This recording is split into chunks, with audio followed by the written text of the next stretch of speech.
boy that came to church here several years ago, and he was gay. Didn't leave any doubt about it. Period. But we loved him. We didn't shun him. We didn't push him away. We didn't, wasn't one of those things like, oh, watch him. Well, God's got his eye on him. And he came to me one day and he said, Pastor, I want to ask you a question. I said, okay. He said, can I be gay and be saved?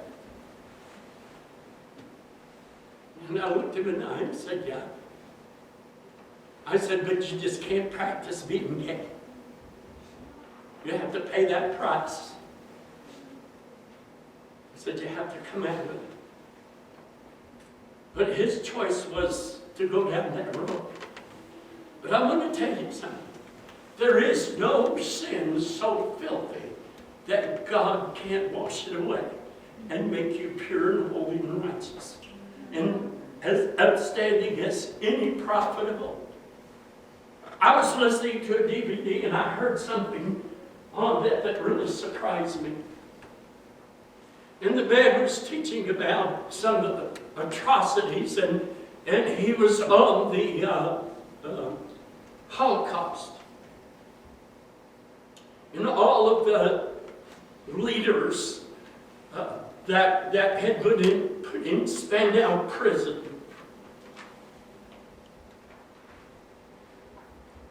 And he said, as a fact, every one of those Nazi leaders, those doctors and murderers, were all saved before they died.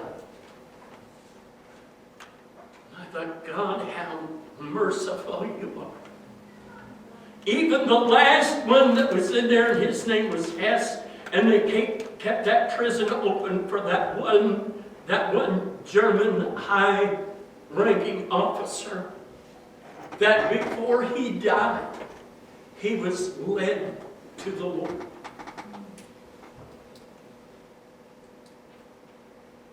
And then that man teaching, he said, when we get to heaven, we're going to be there with those Nazi leaders because they got saved. I thought, oh God, how judgmental we are when we wouldn't even think about those kind of people being saved. But God came to save the lost.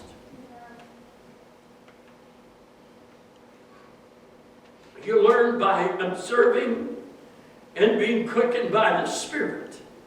And sometimes in the ministry, we learn from digging in the trenches, getting dirty and sweaty and hungry and thirsty, but all the while learning and coming into our equipping phrase.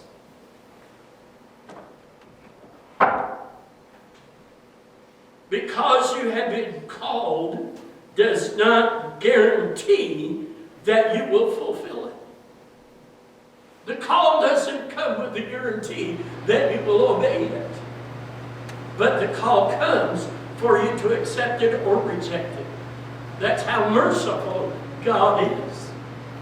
That He would call people who would harden their heart and stiffen their neck and say, I don't want to do that. That's beneath me.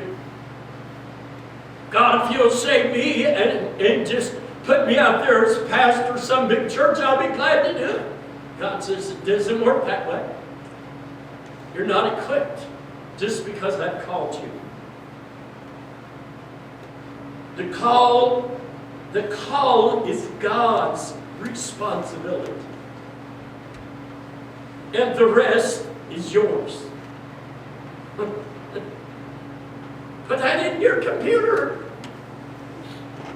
Put that in your little brain up there. And don't press erase or delete or whatever, backspace, and hide it somewhere. The call is God's responsibility, and the rest is up to you. Choose life responsibility of the ministry or choose death by disobedience and failure.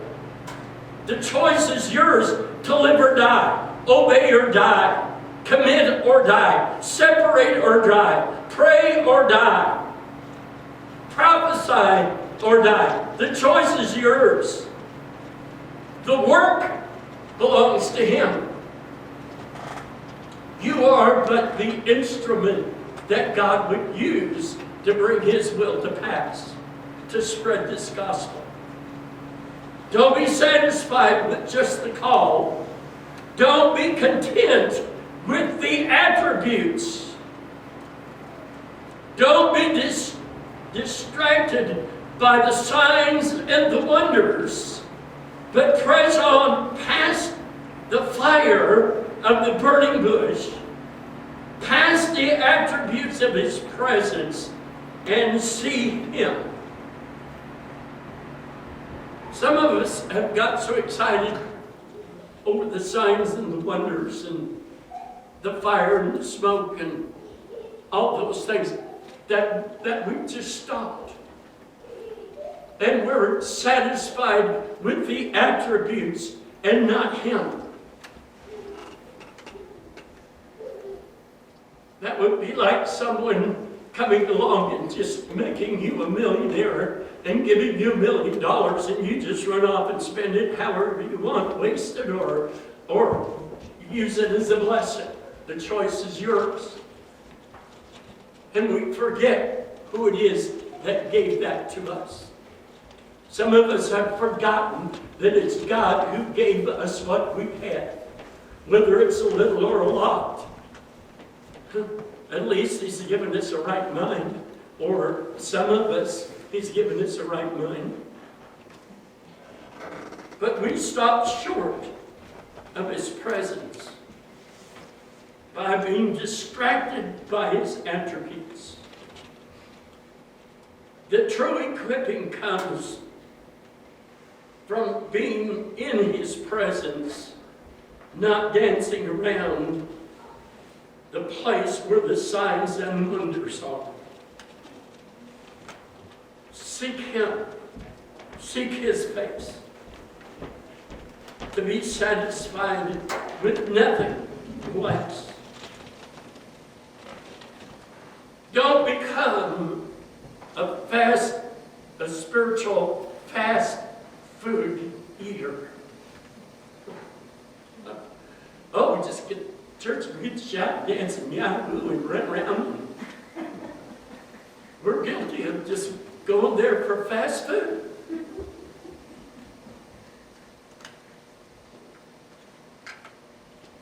So don't become a spiritual fast food junkie, but take the time to dine with Him at the table that's prepared for us, even in the presence of our enemies. He has invited us to come and eat. But we want to run up to the table, fill our dog bag, and get out. But what He wants is for us to come to that table, to sit down with Him, see Him, love Him, appreciate Him, give Him that time. We give time to everything. Come on, we give time to everything. We give time to our computers. We give time to our TVs. We give time to the movies. We give time to all kinds of things. But how much time do we give to You? How much time do we just sit down and say, Lord, the only thing I want is You. I don't care about it. I don't care about the credentials, having the right order. Because you can have the right order without Him. Or we can have an assembly of the right order. Do all the right religious things. Talk the right religious talk. And we can do that without Him. But I want Him. I'm hungry for Him to show up. And for me to take time to spend with Him. Instead of all the time I've taken to worry about so many things. Let me read you a couple of scriptures here.